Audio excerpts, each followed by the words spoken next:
읽겠습니다. 나유리가 제목 읽어줘. 4월 11일은 대한민국 임시정부 수립 기념일. 어제 4월 11일이 무슨 날이었다고? 대한민국 임시정부 수립 기념일. 맞아. 대한민국 임시정부가 수립된 기념일이었어. 고종황제가 사망했다. 그것도 독살됐다. 이러면서 국민들이 막 분노를 했어. 그래서 대한민국 독립 만세 하고 외친 운동이 무슨 운동이었지? 3.1운동. 맞아. 1919년 3월 1일 날 독립 만세 운동이 벌어졌지. 이게 바로 3.1 운동이었어. 일제의 탄압에 우리의 독립을 이루지 못하고 3.1 운동은 멈췄지만 독립운동가들은 우리도 스스로 독립국가를 세울 수 있는 자격이 있다. 그리고 또 능력도 있다. 의지도 있다. 이렇게 자신감을 갖게 된 중요한 계기가 된 게 바로 이 3.1 운동이었어. 당시 우리나라의 황제가 고종황제 있었고 고종황제가 돌아가시고 나서 순종황제가 있기는 있었지만 주권을 가진 정부였을까? 아니었어. 1910년 8월 22일 대한민국과 일본 사이에 한일 합병 조약이 체결되면서 대한민국 주권은 상실을 해버린 거야. 그래서 대한민국이 있기도 있었고 황제도 있었지만 사실상 대한민국은 대한민국으로서의 주권을 잃어버린 상태가 돼버린 거야. 3.1 운동이 한참 전개됐을 무렵에 독립운동을 체계적으로 해나가기 위해서는 정부가 필요하다. 한성 정부를 만들고 중국 상하이에는 대한민국 임시정부가 만들어지고 연해주에는 대한국민의회가 조직되었어. 그런데 하나의 정부를 통합해서 운영하는 게 좋겠다라고 판단해서 새 정부를 상하이에다가 만들고 상하이에 대한민국 임시정부를 통합해서 만들게 된 거야. 3.1 운동이 언제 일어났다고 했지? 1999년 3월 1일. 맞아. 1919년 3월 1일에 3.1 운동이 일어났지. 1919년 4월 10일에 바로 임시정부가 결성이 됐어. 2018년도까지만 해도 대한민국 임시정부 수립을 기념하는 대한민국 임시정부 수립 기념일이 4월 11일이 아니라 4월 13일이었대. 그런데 임시정부가 1922년 발행한 달력에서 임시정부 헌법 반포일이 4월 11일로 기록된 사실을 발견하게 되면서 4월 13일이 아니라 4월 11일로 수정을 다시 하게 됐대. 그러면 상하이는 어느 땅에 있어? 중국에 있어. 그런데 왜 한 가지 의문이 들지 않아? 왜 정부를 우리나라에다가 만들지 않고 임시정부를 중국에 있는 상하이에다가 만들었을까? 일본이 우리나라에 많이 쳐들어오니까 우리나라는 그거 임시정부 거기 안에 있는 자료들을 많이 들킬 수 있어서. 맞아. 우리의 비밀 같은 거. 그럼. 우리의 비밀 같은 일부들을 공격할.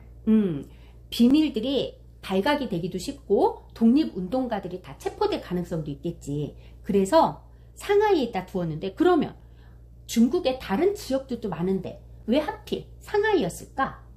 수도여서? 아니, 중국의 수도는 베이징이지. 상하이는 중국이 관심이 많이 없으니까 많이 없어서? 뭐 되게 비슷해. 왜 그래? 일본들이 우리가 딱 막고 있으니까 중국에 갖다 두면 우리 먼저 없애야 되니까? 나으리? 딴 나라들이 그 관심을 많이 안 가져서. 그것보다는 상하이가 지도상으로 보면 생각보다는 가까워. 일단 지역적으로 좀 가깝다라는 거. 그리고 또 상하이는 중국에서 관리하지 않았어. 프랑스에서 관리했어. 프랑스 조개지였던 지역이야. 조개지라는 건 뭐냐면 외국이 통치하는 특별구역을 조개지라고 해. 그래서 상하이는 프랑스에서 통치하는 지역이었어. 그러니 일본의 영향이 상대적으로 덜 미치는 곳이었어.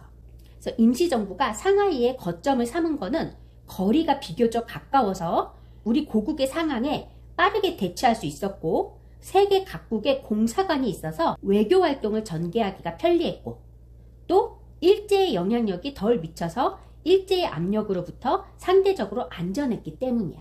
그래서 상하이를 선택을 한 거였어. 대한민국 임시정부 성립을 축하하는 그 축하문 일부에 어떻게 적혀져 있냐면 우리 국민은 다시 이민족, 일본의 노예가 아니요. 또한 다시 부패한 전제 정부의 노예도 아니요. 독립한 민주국의 자유민이라. 이런 문장이 적혀져 있어.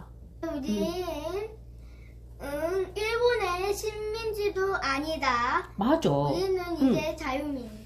맞아. 우리는 일본의 노예가 아니고 일본의 식민지가 아니고 우리는 독립된 자유민주 국가다. 이렇게 축하문에 적혀져 있었던 거야. 그런데 그걸 썼을까? 왜 썼을까? 자기도 이제 일본의 식민지가 아니라고 말하려고? 그래. 우리나라는 일본의 식민지가 아니에요. 라고 선포를 한 거야. 그런데 대한민국 임시정부는 1932년 상하이를 떠나서 중국을 떠돌게 돼. 왜 그렇게 떠돌았을까? 일제가 중국과의 전쟁에서 승리를 한 거야. 그래서 중국 안까지 일본이 침략을 하면서 독립운동을 탄압했기 때문이야. 우리 그 비밀을 봤어요? 일본이? 그러기 전에 도망 다닌 거지. 그래서 광복을 맞을 때까지 10번이나 이 정부 청사를 옮겼대. 그러니까 계속 도망 다니고 숨고 도망 다니고 숨고 이렇게 하면서 독립운동을 펼친 거야. 그러니까 얼마나 힘들었겠어. 그러니까 광복을 맞이하는 건 이렇게 힘든 일이었다라는 거야. 그러면 현재 사용하는 대한민국이라는 국호는 상하이 임시정부가 정한 거였어. 이 전에 우리나라의 국호는 뭐였을까? 나라의 이름. 조선. 맞아. 조선이었어. 조선이다가 고종 황제가 조선이라는 이름을 없애고 대한제국이라는 이름으로 바꿔. 그랬다가 일본이 침략을 하면서 너희는 조선으로 이름해. 이렇게 해서 조선이 돼. 그랬다가 다시 또 우리가 대한민국으로 바뀌어. 이름이. 왜 이렇게 이름이 막 이랬다 저랬다 이랬다 저랬다. 그리고 과연 지금의 대한민국은 어떻게 이름이 만들어진 걸까? 이거는 또 내일 다시 한번 알아보는 시간을 가질 거야. 네. 4월 11일이 무슨 기념일이라고? 대한민국 임시정부 수립. 맞아. 대한민국 기념. 임시정부 수립 기념일이 4월 11일이야. 대한민국 임시정부는 어디에 만들어졌지? 3.1운동 때. 3.1운동을 계기로 해서 만들어졌어. 어디에? 상하이. 상하이에. 그래 맞아. 중국. 상하이에 만들어졌어. 중국 왜? 상하이. 맞아. 왜 상하이였을까?